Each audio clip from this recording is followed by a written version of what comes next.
Hello everyone, welcome to my channel. বাঙালির কাছে বাসন্তী পোলাও খুবই পছন্দের একটা খাবার। আজ আমি শেয়ার করব ঝরঝরে বাসন্তী পোলাও। কিভাবে পোলাওটা ঝরঝরে হবে আর সুন্দর কালার হবে আর খেতেও সুস্বাদু হবে, সেরকমই কিছু টিপস সহ শেয়ার করব বাসন্তী পোলাওয়ের রেসিপি। তার সঙ্গে সঠিক পরিমাপ। বাসন্তী পোলাও বানানোর ক্ষেত্রে অবশ্যই যে জিনিসটা মাথায় রাখতে হবে সেটা হলো সঠিক পরিমাপ। চাল আর জলের পরিমাপটা যদি সঠিক হয় তবেই কিন্তু পোলাও ঝরঝরে হবে। মিষ্টি পোলাওয়ের সাথে মটন কষা স্বর্গীয় অনুভূতি। এমনই একটা সুন্দর স্পেশাল মটন কষা আমার চ্যানেলেই ভিডিও দেওয়া আছে, আমি লিংক ডেসক্রিপশন বক্সে দিয়ে রাখবো। আপনাদের দেখার রিকোয়েস্ট রইল। তাহলে আর দেরি করব না, আমি মধুমিতা শুরু করছি আজকের রেসিপি। প্রথমে একটা পাত্রের মধ্যে আমি একটা কাপ মেপে 2.5 কাপ গোবিন্দভোগ চাল নিচ্ছি। টোটাল 250 গ্রাম চাল। আমি এখন যে কাপটা মেপে চাল নিচ্ছি, পরে পোলাও বানানোর সময় এই কাপ মেপেই জল দেব। তাই আপনারা যে কাপ মেপে চাল নেবেন পরে কিন্তু সেই কাপ মেপেই জল দেবেন পোলাও বানানোর সময়। এখন চালের মধ্যে পর্যাপ্ত পরিমাণে জল দিয়ে 2-3 বার হালকা হাতে চালগুলো ধুয়ে পরিষ্কার করে নেব। চাল ধোয়ার সময় হাত দিয়ে কিন্তু জোরে চাপ দেবেন না, তাহলে কিন্তু গোবিন্দভোগ চাল খুব নরম ভেঙে যেতে পারে। হালকা হাতে ধুয়ে পরিষ্কার করে নেব। চাল ভালোভাবে ধুয়ে পরিষ্কার করে নেওয়া হয়ে গেলে একটা প্লেটের মধ্যে জল থেকে চালগুলো তুলে নিয়ে ভালোভাবে বিছিয়ে দেব, যাতে চালগুলো শুকিয়ে যায়।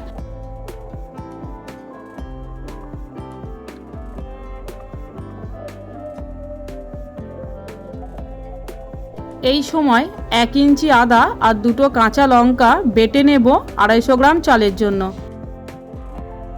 নেক্সট স্টেপ, গ্যাস জ্বালিয়ে একটা পাত্র বসিয়েছি, তার মধ্যে 50 গ্রাম ঘি দেব। ঘিটা পুরো গলে গেলে গ্যাস অফ করে দেব। গ্যাস অফ করে দিয়ে ঘিয়ের মধ্যে 1/2 চামচ হলুদের গুঁড়ো দেব। চামচ দিয়ে খুব ভালো করে মিশিয়ে নেব, সুন্দর কালার হয়ে যাবে।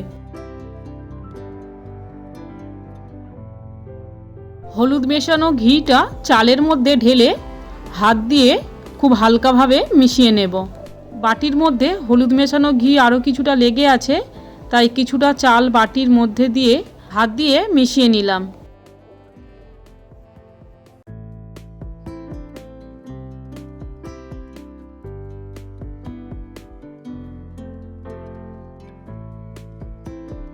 চাল কত সুন্দর হলুদ রঙের হয়ে গেছে।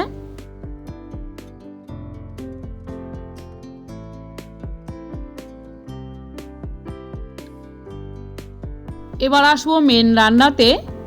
একটা ননস্টিকের কড়াই নিয়েছি, তার মধ্যে 4 টেবিল চামচ মতো সাদা তেল দিলাম। আপনারা কিন্তু তেলের পরিবর্তে ঘি দিতে পারেন।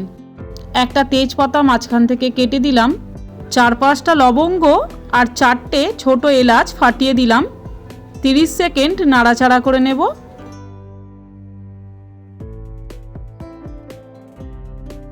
কিছুটা কাজু বাদাম দিলাম, বাদামগুলো মাঝখান থেকে ছাড়িয়ে নেওয়া। একটু নাড়াচাড়া করে আদা আর কাঁচা লঙ্কা বাটা দিলাম। 2 মিনিট ভেজে নেব, আদা বাটার কাঁচা গন্ধটা চলে যাওয়া পর্যন্ত। কিছুটা কিশমিশ দিলাম।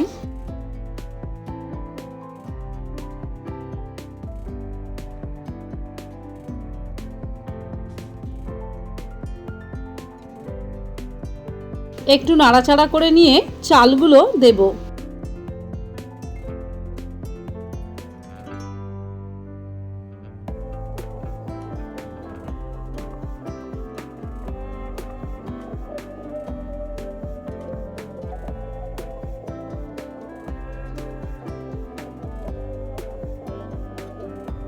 মশলার সাথে চাল 2 মিনিট ভেজে নেব।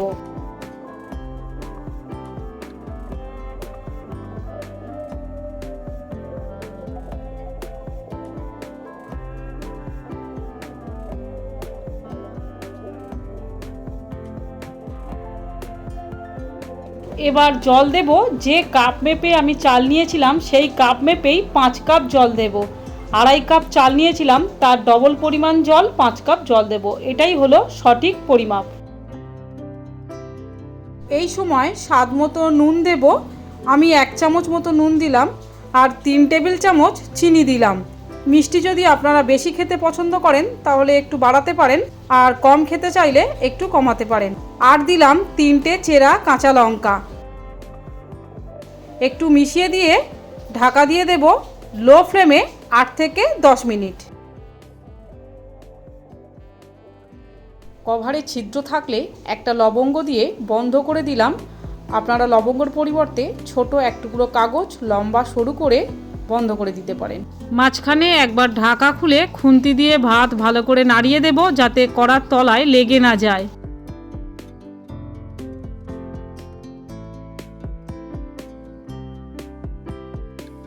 আবারও ঢাকা দেব আর 10 মিনিট পর ঢাকা খুলে নেব। একটু ভিজে ভাব থাকতেই গ্যাস অফ করে দেব। একটু নাড়াচাড়া করলেই এটা ঝরঝরে হয়ে যাবে, আর তারপর ঠান্ডা হলেই আরও ঝরঝরে হয়ে যাবে।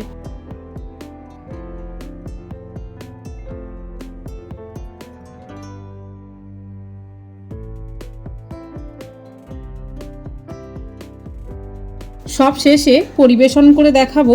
একটা বাটি নেব, স্টিলের বা কাঁসার অথবা কাঁচেরও হতে পারে। প্রথমে বাটির মধ্যে কয়েকটা কাজু বাদাম, কিশমিশ আর একটা লঙ্কা দিয়ে সাজিয়ে নেব।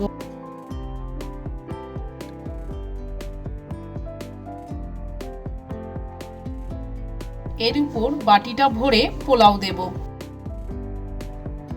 তারপর চামচ দিয়ে প্রেস করে বাটির সঙ্গে ভাতগুলো চেপে দেব।